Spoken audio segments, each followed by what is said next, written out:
So may TCL dito is 1 HP. Saan yan?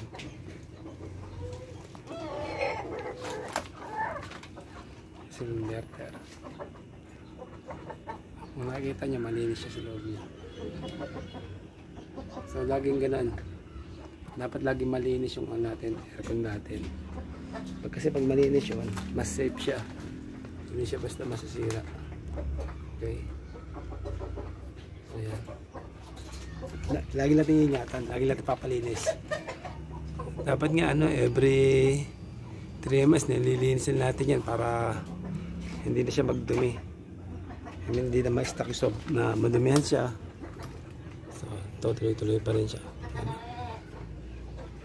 Intact pa rin yung mga screwdriver, screw. Okay. Yung pan niya.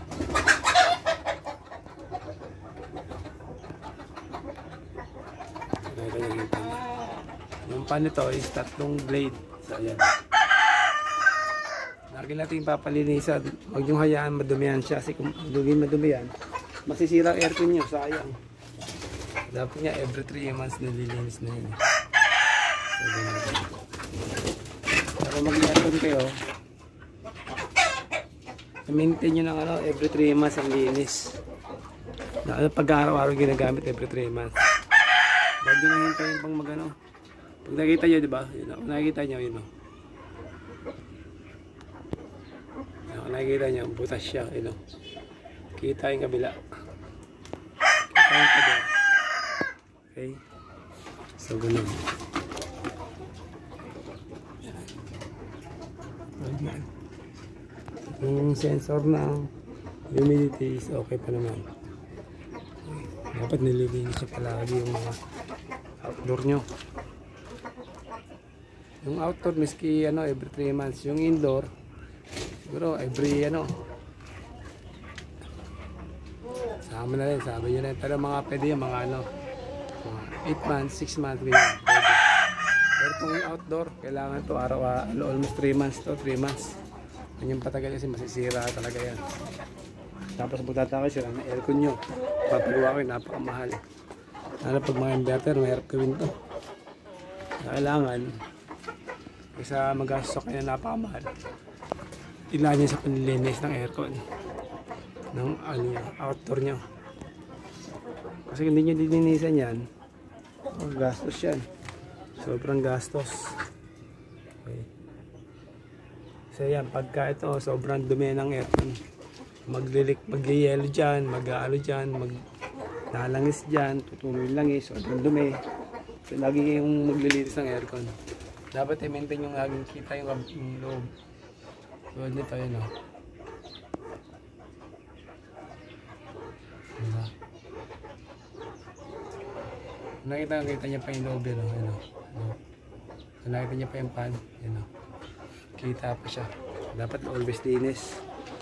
Okay, huwag nyo kalilimot hindi maglinis. Ako mapapagastos ka, mahal lang magka-repair. Kasi sa pamproblema mahirap ting maghanap ng ng parts. Kaya ma-advise ko every 3 months palinis nyo na. Huwag nyo paabutin ng 6 months, 4 months, 5 months. So masisira yung aircon nyo. Basta sa kuryente. Pag tumaas sa kuryente nyo, wala na. Tuloy-tuloy na yan kasi nagbago na yung niya templa ng niya kumbaga sa taas na yung kuryente nyo, sira pa yung aircon nyo. At kung pinalinis nyo, save na naman sa loob ng 3 months. Palinis ulit every 3 months. Kasi naman paano, bili naman kayo ng aircon. Sayang naman, taas pa sa kuryente. Paulit-ulit ng ganun. Kasi bumili na kayong bago, tapos susunod na bilhin nyo bago, ganun pa rin gagawin nyo. Hindi nyo pa nilinisin. Kailangan nilipalinis siya every 3 months. Kasi kung di 3 months siya, sisirain niya yan. Pag nasira yan, tuloy-tuloy nasira yan. Tapos na yung kuryente nyo, pag bahay doon naman kayo, ang masama nun, hindi pa magagawa maayos. Pagka hindi ganun kagaling yung gumagawa, tapos parang sa mag-decide na kayo ng bumili na kayo ng bago.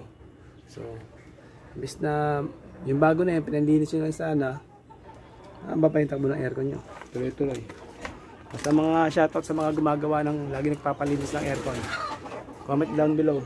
Sino magpapalinis at bira magpalinis. Kung totoo ba yung sinasabi ko na tataas ang kuryente kasi hindi nyo pinalinis, masisira ang aircon nyo. So ganun. Hindi siya na-maintain na maayos yung linis. Ito, napaka-importante to. Nakita nyo to. Yan yung mga condenser, kailangan malinis yan. Nakikita nyo, kita yung loob. Okay. Nakita yung loob. Kung nakita yung loob, ibig sabihin okay pa yun. Kasi maganda pa yun. Yun okay pa, malinis pa yun. So dyan, kung nakikita nyo, kita yung pati sa kabila. Okay pa yan. Okay. Nakikita nyo dito, okay ito kasi dito eh.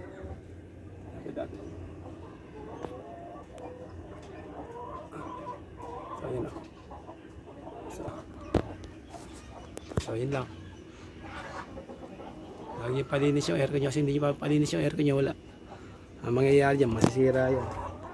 Tataas ang kuryente, tataas ang billing nyo. Dati maabot na ng ganitong price, bilang mong tatakot, mandagdagan ng 500, 600, 700, 1,000. So hindi nyo pinapalinis eh. So palinis. Ang sikreto dito para tumagal yung aircon is always cleaning. Preventive maintenance, always preventive maintenance. Kasi kung hindi nyo i-preventive maintenance yan, sigurado ako, masisira ang aircon nyo. Tapos yung drain line nyo, magbabara. Pag nagbara na yan, tuloy-tuloy na yan. Palagi nang may baron. May lagi nang magbarado yun. Pag naging barado yan, tutulo sa aircon nyo. O nga ba, isa sa mga tips nga pala sa mga nagpapakabit ng aircon. Kung magpapakabit ng aircon at sa kwarto nyo ilalagay, wag mismo sa may tapat mismo ng ano. Wag mismo sa babaan, yung babaan ng aircon. Kasi possible kasi tumutulo lagi ang aircon eh. So, ang ibig sabihin, pag may aircon kayo, wag mismo sa mismong tapat ng hingaan nyo. Dapat medyo malayo. Para pag tumulo, nakakatulog pa rin kayo. At sa pa, kung sa sala naman, wag naman sa ilalim na sa ibabaw ng TV. Kasi pag tumulo yun, tutulo sa TV, masisira pa yung TV nyo. Okay? Sa pagdating naman sa may, sa may outdoor, wag naman masyado mataas eh. Pagka mataas, hindi na magagawa yun. At tatanggihan pa kayo. Hindi na gagawin niya kasi sobrang taas kasi wala rin nalaging hagdan. Hanap pagka sa third floor na, ako. Second floor, medyo kaya-kaya pa eh. Kasi may hagdan naman eh. Pero pag nasa ano na, third floor na, mahirap na. May kamaagad din. Siyempre kung may tools na gamit, yung ano. Okay. Siyempre, hindi lahat palaging ano, so, paano kasabay-sabay sa ano, paggamit. So, ayan lang. Magkalimutan mag-follow pag umabot ka rito.